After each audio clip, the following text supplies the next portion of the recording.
aku akan teruskan kembali videonya. Jadi aku akan menerangkan tentang faedah dari air zam-zam, terus obat-obat terapi sunnah Nabi ya. Jadi di sini ada golongan orang-orang yang menanam tanaman terapi sebagai sunnah Nabi, tetapi tidak tahu fungsinya. Jadi ketika kemarin aku berjumpa dengan seseorang, baik hati orangnya, terus dermawan luar biasa. Dia bilang gini, teh, kan dia selalu kebahasan aku teteh ya. Aku menanam tanaman sunnah katanya, tapi tidak pernah digunakan gitu. Baru sekarang ini dia mempergunakan sesuai dengan fungsinya. Makanya aku ngerasa lain gitu. Kok kenapa auranya sekarang lain ya, Mak? Karena aku sudah menjalankan terapi sunnah dari tanaman itu sesuai dengan fungsinya gitu. Dalam kehidupan juga kalau kita menjalankan atau melaksanakan sesuatu berdasarkan manfaat dan fungsinya, bakalan baik semuanya. Tetapi kalau sesuatu itu digunakan tidak menggunakan manfaat dan fungsinya, maka apa yang terjadi? Tidak adanya keberkahan hidup ya. Jadi di sini umat Nabi Muhammad akan diuji dengan sakit demam atau sakit-sakit yang lainnya. Yang paling terberat adalah dengan terkena ilmu sihir guna-guna, ilmu pelet itu ya. Dan jarak waktunya tuh lama, Bo. Aku sudah mengalaminya sendiri. Jadi di sini tuh disitulah kenapa Nabi Muhammad itu kalau kita mengadakan obat-obat sunnah, karena obat itulah yang termanjur di akhir zaman ini. Jadi di sini, halo, assalamualaikum jemaah umroh atau haji yang masih ada di Makkah atau yang sudah pulang ke Indonesia atau yang belum berangkat, yang mau berangkat umroh atau haji besar ya. Di sini tuh aku akan menerangkan berdasarkan pengalaman diriku ya. Jadi di sini tuh jangan hanya kalian menggunakan air zam-zam ini sebagai oleh-oleh aja ke tanah air ya. Jadi bagiin, tapi Anda harus benar-benar menyimpan di akhir zaman ini, menyimpan dan menggunakan air zam-zam itu sebagai air yang tersuci ya. Tersuci ya, karena tidak ada lagi air yang benar-benar, makanya kan tanah suci. Kenapa maka disebut tanah suci? Karena air zam-zam ini benar-benar suci dan tidak boleh dibaca-bacain apapun ya. Murni dari ketika diambil dari sana, murni simpen terus digunakan sesuai dengan fungsinya. Anda bisa menggunakan air zam-zam ini, bisa diteteskan ke mata, bisa dioles ke dada kalau misalkan ada hal-hal aneh gitu ya. Terus bisa dimandikan, misalkan jangan campur air aja. Jangan misalkan ditumpahin semua buat mandi, tapi dicampur dengan air. Terus bisa dicok-cokin ke otak Anda, ke otak. Jadi di sini berbagai macam sihir itu akan kayak meleleh gitu ya. Akan pudar dengan sendirinya ya. Itu kehebatan air zam-zam. Kenapa air zam-zam ini diistimewakan? Karena itu yang sudah kurasakan ya. Berdasarkan realita, aku ngomong sesuatu ini berdasarkan pengkajian, evaluasi, berdasarkan survei, berdasarkan riset ya. Aku kan bukan keluaran S1 ya, riset. Jadi di sini tuh berdasarkan pengalaman hidup yang ku alami. Jadi di sini tuh ketika kita pulang ke Indonesia, keadaan Indonesia dari mulai periode 2018 sampai sekarang ada periode gambling, dimana kita harus menangkal dalam tubuh kita dengan energi-energi negatif. Nah di sini tuh makanya aku menyarankan Anda simpen, jangan dibagiin semua ya. Jadi simpen lah ya, terus digunakan untuk faedah kebutuhan kalian sendiri. Misalkan ada yang keluhan dengan karena benar-benar luar biasa ya, ketika sudah bergejolak di Indonesia ini, banjir bandang, gempa, terus puting beliung, berarti negara Indonesia sudah didominasi kekuatan iblis ya. Jadi kalian yang baru pulang umroh atau haji, pergunakanlah air zam-zam ini sebagai terapi diri kalian sendiri ya. Bahkan dengan sal-sal yang kalian pakai bisa digunakan tuh. Misalkan kayak malam tuh aku tuh pokoknya ngerasa gak enak ya, pakaikan aja sal itu sebagai bukti ketauhidan kita sewaktu mengelilingi Ka'bah ya. Jadi luar biasa ya. Sal yang kita pakai itu Slayer apa sal ya, pokoknya sal yang aku pakai waktu ada wabah corona tuh sal. Jadi dipakai buat apa ya, di badan aku, di sekitar area tenggorokan tuh ya. Jadi ketika malam ada seperti ada udara yang mau apa ya, yang mau mengenai badan kita akan terpental gitu. Waktu ada wabah corona ya, luar biasa, itu bukti tauhid loh ya. Nih, Anda bisa gini, misalkan ada sesuatu yang aneh, aku merasakan sesuatu yang aneh.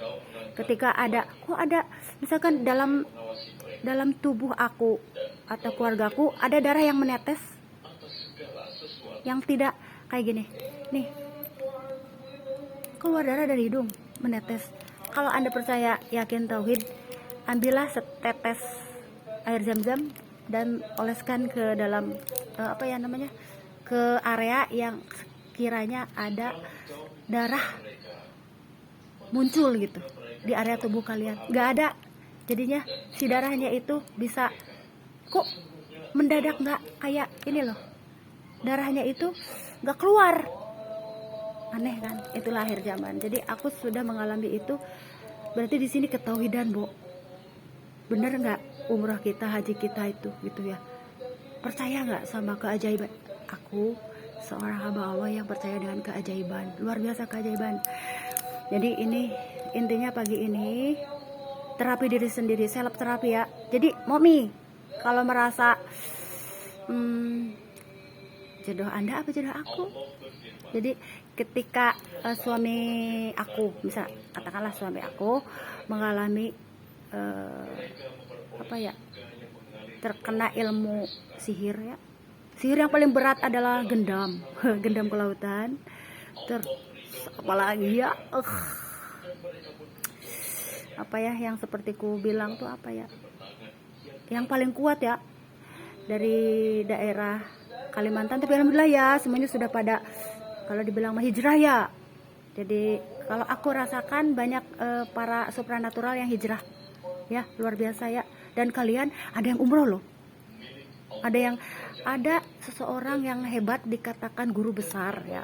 Jadi menggunakan kayaknya maksudnya kejawen ya.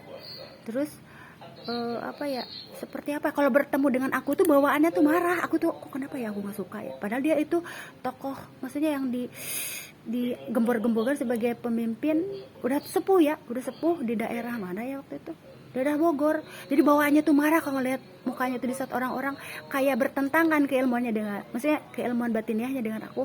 Dan qadarullah ya, kayaknya semenjak pertemuan apa ya dengan aku itu, maksudnya gini loh, jadi dia dituntun buat umroh, pergi umroh, dan sepulangnya itu sahid, kelihatannya dia sahid meninggal ya. Karena di sini gini, ketika dia, kayaknya aku dengar kabar tuh sahid. Jadi ketika dia udah hijrah, kekuatan leluhurnya berarti kuat ya, maksudnya gitu, kekuatan ilmu hitam yang dia pegang itu kuat, sehingga kayak bertolak belakang dengan aku mau tauhid nih gitu. Akhirnya kenapa sesak seperti jantung, seperti jantung. Jadi luar biasa ya, ada di daerah Bogor lah ya. Dan qadarullah berarti sahid dia itu ya, sahid ya, karena dia melaksanakan, aku nih mau bertauhid gitu, melaksanakan keyakinan sesuai dengan kaidah yang sebenarnya seorang mukmin. Untuk di sini tuh aku tidak membahas akidah ya.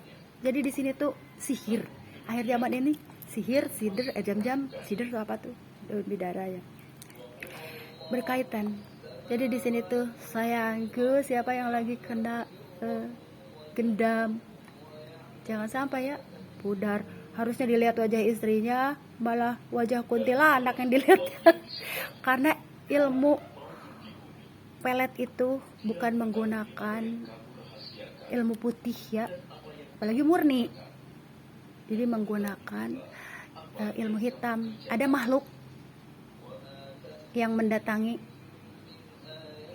Sebenarnya semalam tuh udah aku sudah merasakan kok ada suara aneh ya, seperti ada yang ketawa perempuan. Ternyata aku didatangi oleh seorang makhluk astral yang memberitahu aku bahwa seorang pria itu sedang terkena putar giling. Itu ya yang ku yang ku simpulkan pagi ini ya. Jadi putar giling, Bo, muter-muter. Wah. Dan itu setiap amal perbuatan itu akan kembali lagi ke pembuatnya. Jangan salah. Luar biasa ya. Aku ngomong seperti ini karena sudah pengalaman. Jadi jangan sampai apa yang ku alami Anda alami sendiri gitu. Jangan sembarangan main ilmu, apalagi main ilmu-ilmu yang menggunakan ilmu kelautan, ilmu-ilmu dari Kalimantan. Jangan salah ya. Bener enggak tuh para supranatural juga mungkin sekarang banyak yang insaf loh. Para supranatural itu banyak yang hijrah. Jadi anteng ya. Aku bersyukur ya. Berarti di sini tuh ketika mengenal aku membawa dampak positif ya. Di sini juga banyak yang momi-momi ada ya. Ada satu momi yang punya ilmu hitam tapi sepertinya alhamdulillah ya mengalami perubahan. Ya, begitu mengenal aku tuh orangnya penyayang gitu lah ya. Kalau bisa jangan seperti itu, jangan dibiasakan. Kalau kita mah minumlah air jam-jam gitu. Terus kalau menyemil jangan aneh-aneh, jangan misalkan bunga kantil atau apalah. Kan banyak cemilan, malah ketawa deh. Kalau aku candain seperti itu. Jadi di sini masukkan ya, karena faedahnya itu banyak mudorotnya ya, bukan faedahnya, bukan maslahatnya. Jadi jangan salah, jangan main-main dengan ilmu-ilmu perpeletan ya.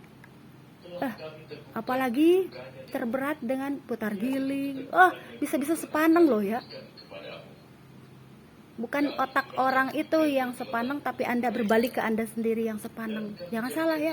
Aku sudah mengalami hal ini. Itulah pengalaman ya, hikmah apa yang kamu dapatkan ketika di sini tuh aku dipelet misalkan gitu, terkena sihir oleh seseorang dari Dayak, bukan dari Dayak ya, dari Kalimantan misalkan, terus dari dari Gendam ke lautan. Apa hikmahnya? Jadi aku lebih peka dengan dunia lain, dan di sini dituntun untuk berbagi kebaikan agar coba Anda laksanakan pengobatan sunnah-sunnah Nabi. Jadi luar biasa ya. Nih, kalau ada yang pulang umrah atau haji, aku minta air zam-zamnya. Aku sengaja minta air zam-zamnya dari orang yang pulang umroh dan haji selalu. Ya, karena aku akan selalu digunakan untuk terapi diri sendiri, keluarga, dan bahkan yang lainnya gitu ya. Ngasih gitu ya. Di sini tuh hari ini ada yang meminta bibit kurma ya. Jadi di sini tuh minta dong, kan udah lama ya kenalnya sama aku, 1-2 orang ya yang bilang, teteh minta tanaman bibit kurmanya katanya gitu, karena aku bilang aku punya bibit kurma loh gitu. Terus dia minta buat apa, pagar. Sebenarnya akhir zaman ini kurma tuh di Indonesia tuh kenapa banyak yang tidak berbuah, karena dipakai pagar penangkal loh ya, penangkal sihir, penangkal keilmuan klinik. Berarti udah mendominasi ya di Indonesia ini, sudah mendominasinya banyak pesantren, tetapi banyak juga ilmu-ilmu hitam gitu ya. Dan di akhir cerita mungkin ya, jadi para pengikut Dajjal itu hanya kaum nujum maunya ya. Jadi kalau dibilang kalau kata sejarah ulama seperti itu ya, siapakah para pengikut Dajjal itu? Pada akhirnya hanya kaum nujum, ilmu hitam berarti ya, dan Dajjal. Dan orang-orang yang tadinya seperti begini ya, pecinta wanita, playboy, terus suka mabuk-mabukan, suka main perempuan, pada nyadar ya, maunya aku seperti itu. Sadarlah semuanya ya. Jadi di akhir cerita itu hanya pengikut hanya kaum nujum yang menjadi pengikut Dajjal. Berarti manusia, maksudnya yang tadinya hanya ikut-ikutan sebagai pasukannya itu pada nyadar diri ya. Ya itu ya. Jadi intinya jodoh adalah cerminan diri kita. Siapa aku? Itu intinya. Aku adalah reminder ya. Reminder siapa? Saling mengingatkan dalam kebaikan. Itulah yang Allah tuntun ke aku ya, karena berdasarkan pengalaman. Hikmah apa yang kamu dapatkan. Berarti makanya aku menulis dalam karya-karyaku, misalkan dari baju, apa namanya, tokonya Hidayah Al Hikmah, maksudnya hikmah, enggak Hidayah lagi, Al Hikmah, L99, Al Hikmah, pokoknya aku namain ada selalu hikmahnya. Hikmah apa yang kamu dapatkan gitu. Tapi sekarang ini diganti Elisa, jadi enggak L99 lagi. Kalau L99 kan dari YouTube ya, yang di YouTube gitu maksudnya, L99 channel. Tapi kalau di sini Elisa apa ya, creation kreatif Elisa Creativity apa ya, house. Kalau aku sewa tempat kreativitas ya. Tapi kalau ruko itu Elisa Hijabrok.